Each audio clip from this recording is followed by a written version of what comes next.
अऊज़ु बिल्लाहि मिनश्शैतानिर्रजीम बिस्मिल्लाहिर्रहमानिर्रहीम।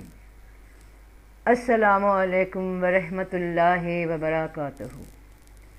हम लोग बड़े फ़ख्र से, बड़े जोश व जज्बे से लोगों में ये अल्लाह पाक की हदीस कोड करते हैं कि अल्लाह पाक ने फरमाया, ए इब्ने आदम, एक तेरी चाहत है, एक मेरी चाहत है, बस अगर सपुर्द कर दिया उसके जो मेरी चाहत है तो दूंगा तुझको वही जो तेरी चाहत है, और अगर नाफरमानी की उसकी जो मेरी चाहत है तो थका दूंगा तुझको उसमें जो तेरी चाहत है, और फिर होगा वही जो मेरी चाहत है।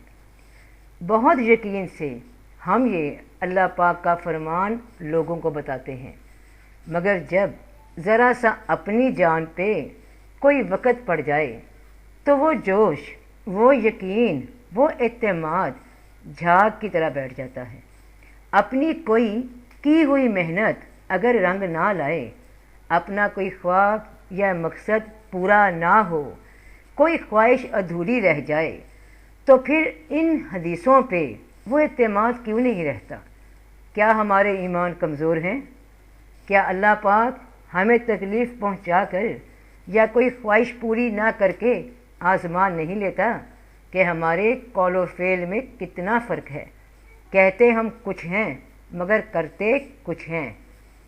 एक तेरी चाहत, एक मेरी चाहत सुनाकर लोगों की परेशानियों में उनको सब्र की तलकीन करते हैं, और अपनी दफ़ा परेशान होकर इधर उधर हाथ पैर मारने लग जाते हैं।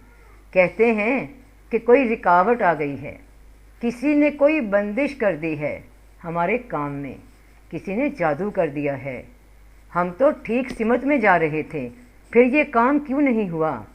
और यहाँ सोचने लगते हैं कि इसका तोड़ करवाना पड़ेगा, कोई आमिल ढूंढना चाहिए, तो फिर ये रुका हुआ काम चल पड़ेगा।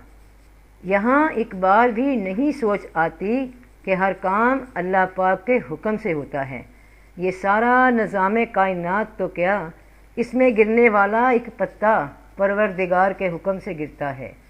इस बात पे मुझसे सवाल किया जाता है कि जादू बरहक है तो उसका तोड़ करना चाहिए। ज़रा सोचिए बहन भाइयों, आपने बात का एक पहलू मान लिया कि फरमाया गया है कि जादू बरहक है, मगर इसी बात का दूसरा पहलू जिसका कुरान में ज़िक्र फरमाया गया कि जादू के असरात से बचने के लिए जो 11 आयतें 2 सूरतों की शक्ल में उतरी, सूरह फलक, सूरह नास, जिनको मुअज़्ज़तैन कहा जाता है, वो पढ़ने का हुक्म मौजूद है। हिफाजत के लिए भी, बदनज़री के लिए भी, जादू के लिए भी। तो खुदा की तरफ से आई हुई आजमाइश कोई आमिल उसका तोड़ करेगा, या खुदा के कलाम से ही जो रहनुमाई दी गई वो इसका इलाज होगा? अगर अल्लाह पाक पे यकीन है खलूसे दिल से, तो इतना सोचें कि एक काम जो रब चाहे कि हो, उसको पूरी दुनिया के लोग चाहें कि ना हो, तो क्या वो नहीं होगा? रब हर शय पे कादिर है, हर शय का मालिक है। अगर इस बात पे यकीन नहीं तो उसकी मखलूक़ात के बारे में जो तुम गुमान रखते हो कि उन्होंने नुकसान दिया, उन्होंने रुकावट डाली, उन्होंने बंदिश की, तो वो तुम्हें वैसे ही पेश आएंगे। खुदा जो चाहता है करता है, उसको कोई दुनिया की ताकत बदल नहीं सकती। कोई शय, कोई इंसान तुम्हें नुकसान नहीं पहुंचा सकता अगर तुम्हारा यकीन पुख्ता है। कोई परेशानी तुम्हारे पाँव नहीं उखाड़ सकती अगर तुम्हारा ईमान रब पे सच्चा है। जो तुम्हारे नसीब का है वो तुम्हें हर हाल में मिल जाना है।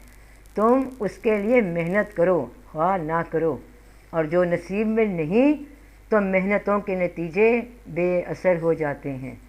तो बस अमल करो खलूस के साथ और नतीजा रब पे छोड़ दो। और अब मैं आपको हदीस कुदसी बताती हूँ, और इस हदीस पे अल्हम्दुलिल्लाह मेरा मुकम्मल यकीन है कि रब पाक फरमाते हैं कि मुझे 2 मुकाम पे बहुत हंसी आती है। جب ساری دنیا مل کر کسی کو عزت دینا چاہے اور میں اسے ذلیل کر دوں، اور جب ساری دنیا مل کر کسی کو ذلیل کرنا چاہے تو اسے میں عزت دے دوں، تو اللہ کی ان باتوں پہ دل سے یقین کیجئے۔ دل سے یقین آپ کا ایمان ہے، تو ایمان کو ڈگمگانے مت دیا کرو، خدا پہ بھروسہ رکھو، تمہارے بھروسے ہی تمہارا عمل بناتے ہیں، اور عمل تمہاری نیتیں دکھاتا ہے۔ اللہ پہ بھروسہ رکھو۔ سب دا بھلا، سب دی خیر، فی امان اللہ۔